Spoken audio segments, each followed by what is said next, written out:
भेटलं होतं. पुन्हा एकदा त्यांनी तुमची साथ सोडली आहे. आज त्यांच्या मतदारसंघामध्ये तुमचा मेळावा होतो. काय सगळे मुद्दे असणार आहेत या? अरे आता सगळं चांगलं मेळाव्याला कोण येणार? त्याच्यामुळे सगळे बघा तुम्ही जे काही प्रश्न विचाराल ना त्यातले काही मुद्दे मी मेळाव्यात बोलेन,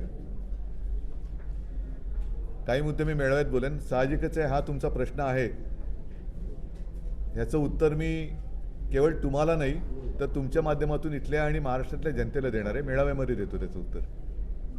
उद्धवजी, हे 6 खासदार ज्यावेळेस तुम्हाला सोडून गेले त्याआधी संसदेत जे बिल पास करायचं आहे किंवा याच्याबाबत तुम्हाला केंद्र सरकारकडून काही संपर्क साधण्यात आला होता का? काही समन्वय झाला होता? नव्हता. काही समन्वय साधला गेला नव्हता.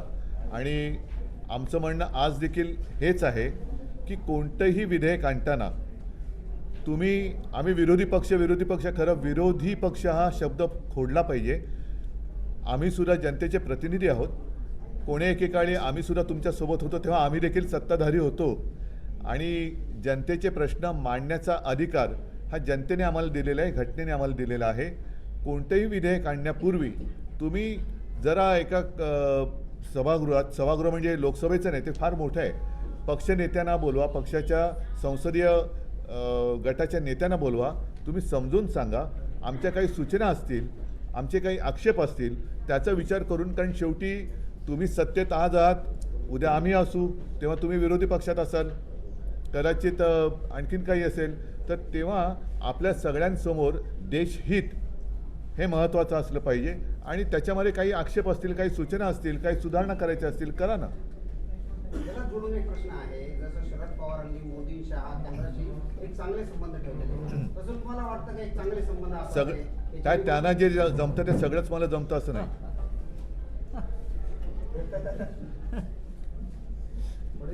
माझे 6 खासदार फोडलेत. तुम्ही काल म्हटले होते की फडणवीसांचे पंख छाटले जात आहेत, फडणवीसांचे पंख छाटले जातात, त्यावरती एकनाथ शिंदे म्हणतात की उद्धव ठाकरेंना त्यांच्यावरती जास्त प्रेम आलंय, पुतना मावशीचं हे प्रेम आहे. फडणवीसांना पण तुमची काळजी वाटते? कोणाला? फडणवीसांना. मी शहासेनेबद्दल काही बोलू शकत नाही, इच्छित नाही, कारण ती शहासेना आहे, मिंदेची शहासेना. एसनशी हा गट जो आहे, एसनशी हा गट हा शहासेना आहे.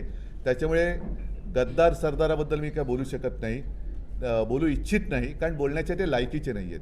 मला देवेंद्र फडणवीसांची मनापासून काळजी वाटते. म्हणजे हे उगाचच कोणाला वरवरचं वाटेल असं नाही आहे.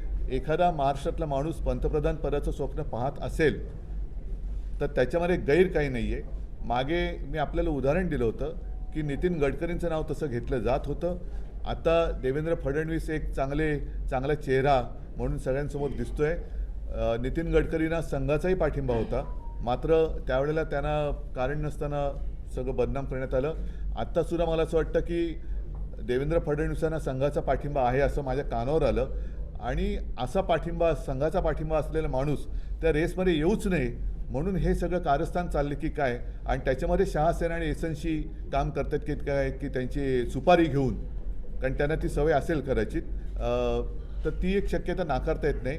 म्हणून मी चेष्टा मस्करी करत नाही, मला देवेंद्र फडणवीसांच्या करिअरची काळजी वाटते. थांबा एका मराठी माणूस पंतप्रधान होत असेल तर त्याच्यात चूक काय? मी तुम्हाला आणखीन एक आठवण सांगतो. नरसिंहराव जेव्हा पंतप्रधान झाले त्याच्या आधी ते रामटेकमधून निवडणूक लढवायचे, महाराष्ट्रामधून. परंतु जेव्हा ते पंतप्रधान झाले त्यावेळेला ते खासदार नव्हते. त्यांनी निवडणूक लढवण्याचा निर्णय घेतला आणि ते आंध्र प्रदेशात गेले, नंद्याळ. आणि त्यावेळेला NT रामाराव हे कट्टर काँग्रेस विरोधक हे मुख्यमंत्री होते. त्यांनी भूमिका अशी घेतली की माझ्या आंध्राचा माणूस पहिला प्रथम पंतप्रधान होतोय, मी त्याच्या विरुद्ध लढणार नाही. आणि जर मी विसरलो नसेन तर जवळपास 5.5 लाखाच्या मताधिक्याने नरसिंहराव विजयी झाले होते. जर इतर राज्य, इतर प्रांत त्यांच्या अस्मितेचा अभिमान बाळगत असतील तर महाराष्ट्राचा अभिमान का बाळगू नये? आणि अशा वेळेला महाराष्ट्राच्या अस्मितेवरती जर का अशा फोडाफोडीने घाला घालण्यात येत असेल तर मग मला असं वाटतं की संपूर्ण महाराष्ट्राने एकवटलं पाहिजे. देवेंद्र फडणवीस जर मुख्यमंत्री झाले, मुख्यमंत्री आहेतच, पंतप्रधान झाले तर आपण त्यांना पाठिंबा देणार. त्यांनी आज जाहीर करावं. कारण काय, हे महाराष्ट्राचा कोणी मराठी माणूस पंतप्रधान व्हावा गद्दार सोडून. साहेब, हे जे नवीन विधेयक सरकारनं पाहत आहे आणि दक्षिणेकडच्या राज्यांची भावना आहे की आमच्यावर अन्याय होतो, उत्तरेची जागा वाढणार आहे. तर महाराष्ट्र या विधेयकाकडे किंवा हेच कसं बघा, पाहतं? एकूणच तुम्ही काय म्हणताय विचार आहे? तोच विषय आहे. कारण गेल्या वेळेला हे विधेयक फेटाळलं गेलं.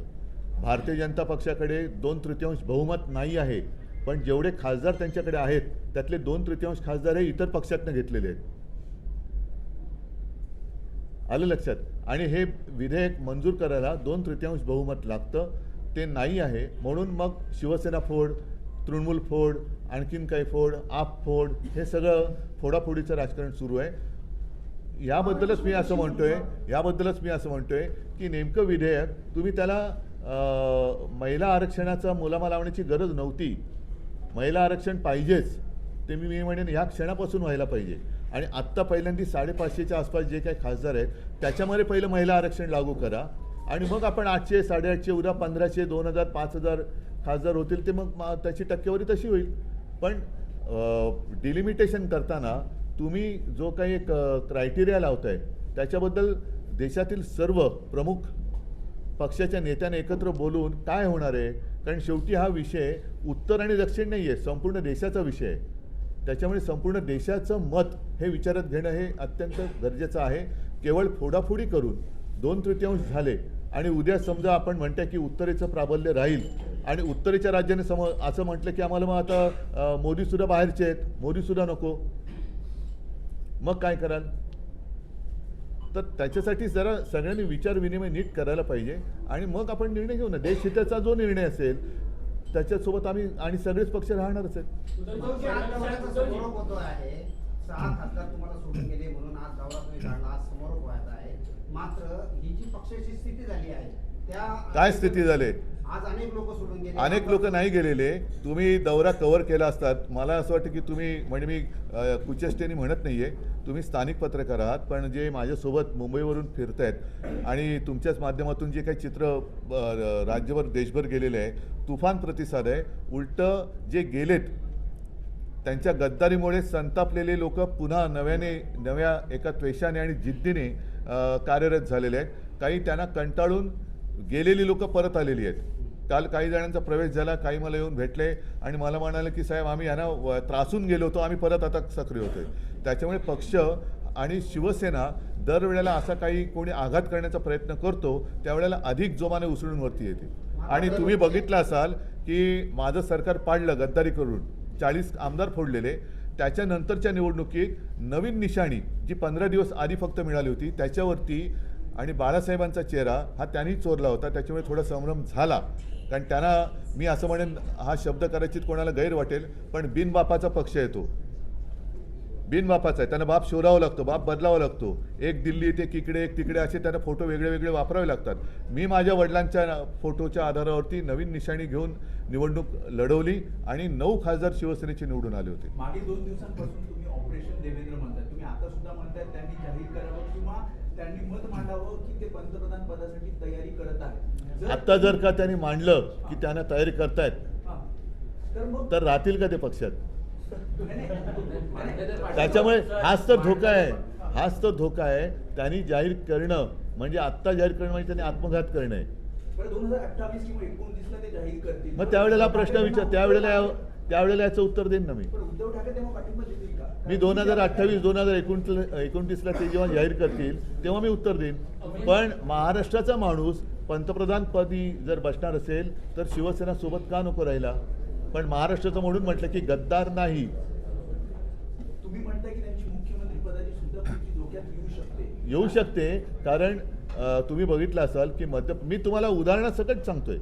एक नितीन गडकरींचं उदाहरण दिलं, दुसरं मध्य प्रदेशमध्ये शिवराज सिंग चौहानांचं उदाहरण दिलं. तिकडे परिस्थिती कठीण असताना सुद्धा शिवराज मामा सगळे लोक त्यांना आता यांना जसं भाऊ भाऊ भाऊ चाललेलं आहे तसं शिवराज मामा लोक आपणून म्हणत होते. आणि त्यांच्या लोकप्रियतेमुळे मध्य प्रदेश अनपेक्षितपणाने भाजपा जिंकलं. त्यांना असं वरती वाटायला लागलं की उद्या शिवराज मामा भाजप अध्यक्ष बनू शकतात, उद्या शिवराज मामा पंतप्रधान पदाच्या शर्यतीत येऊ शकतात.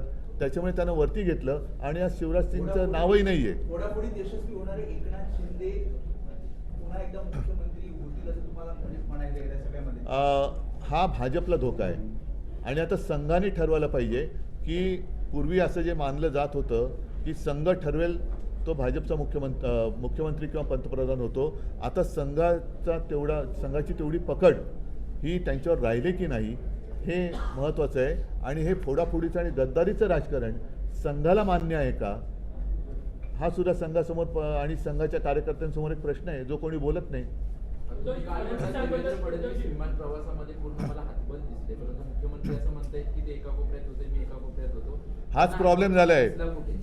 दोन कोपऱ्यात झाल्यामुळे मधल्यामध्ये सगळेजण जो गोंधळ घालतायत तो त्यांच्या लक्षात येत नाहीये. मग बरोबर यायला हवं का पुन्हा काय कोणी उद्धव तो ठाकरे यांनी- नाही तो त्यांचा प्रश्न आहे. मी त्यांना असं वाटत असेल की मी त्यांचा शत्रू आहे, मी त्यांचा हितचिंतक आहे म्हणून मी ही गोष्ट त्यांच्या मनातली मन की बात मी करतोय. नाही, त्यांनी शुभेच्छा तुमच्या स्वीकारल्यात, तुमच्या सदिच्छा त्यांनी स्वीकारल्यात, ते धन्यवाद म्हणाले. तुम्ही जे म्हणताय तुमच्या दोघांमध्ये जे गोंधळ घालतायत ते बाजूला जातील, तुम्ही पुढाकार घेणार. बघा ज्या मागच्या आम्ही दिवसापासून- आता हे माझ्याकडे हे नाही आहे, शेवटी त्यांच्याकडे उपरवालीची मर्जी आहे. आदित्य ठाकरे सध्या विरोधकांच्या निशाणावर आहेत असं दिसून येतंय.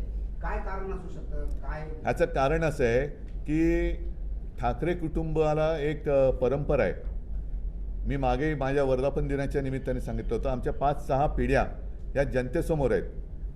ह्यांना तर आधी वडिलांचा पत्ता नाही आहे आणि पोराला खासदार आणि केलेलंच आहे, त्याला मंत्री करायचं आहे. म्हणजे सगळं काही आहे ते त्यांच्या पोराला मिळालं पाहिजे, त्यांच्या घराण्याला. ती घराणेशाही नाही आहे. पण ठाकरे कुटुंबाची जी परंपरा आहे, ठाकरे कुटुंबाने काही घ्यायचं नाही, घ्यायचं ते सगळं आम्हीच घ्यायचं, ही त्यांची जी एक वृत्ती आहे. त्याच्यामुळे ते आदित्यला टार्गेट करतायत. पण त्यांच्या पोराचं कर्तृत्व काय म्हणून त्याला कोणी खासदार केला, काय करत होता तो, त्यांच्या घराण्यालाही ठाकरे घराण्यानेच आधार दिलेला आहे. उद्धवजी, आज किंवा उद्यामध्ये केंद्रीय मंत्रिमंडळाचा TNT चा पेपर फुटला पण विरोधी पक्ष काही रस्त्यावर येत नाही. मग मी कोण आलोय तुम्ही राजकारणासाठी म्हणजे काय, म्हणजे नाही रस्त्यावर विखेंचं म्हणणं आहे का महाराष्ट्रभर उद्धव ठाकरेंनी फिरण्यापेक्षा तो आत्मपरीक्षण करण्याची गरज पक्ष आहे. संघटनेकडे लक्ष असं दिलं कोण पाहिजे. बोललं? राधाकृष्ण विखे. त्यांचा कोणता पक्ष? त्यांचा नेमका आत्मा कुठे आहे? त्यांचा आत्मा आज भाजपमध्ये, काल परवा आमच्याकडे होता, काल काँग्रेसमध्ये होता, उद्या कुठे त्यांनी आत्म कंट्रोल करावं. कारण त्यांचा आत्माराम कुठे कुठे फिरतोय, आत्मनियंत्रण करावं. त्यांचा आत्मा कुठे ते बघावं. उद्धवजी, केंद्रीय पक्ष मंत्रिमंडळाचा संघटनेत काही बदल विस्तार करण्याची आवश्यकता वाटते का? तुम्ही हे सगळे आता महाराष्ट्र फिरताय, काही 3-4 असे महत्त्वाचे पक्ष संघटनेत बदल भाजपनी जरूर केले पाहिजेत आणि भाजपनी त्यांच्या जुन्या कार्यकर्त्यांना संधी दिली पाहिजेत.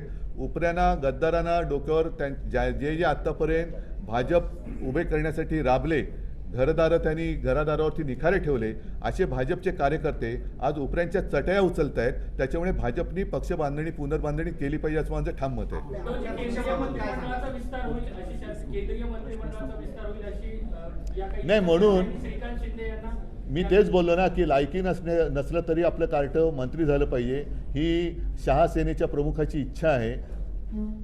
त्याच्यामुळे शहा जाणे आणि ते जाणे आणि देवेंद्र जाणे आणि भाजप जाणे. चला, धन्यवाद.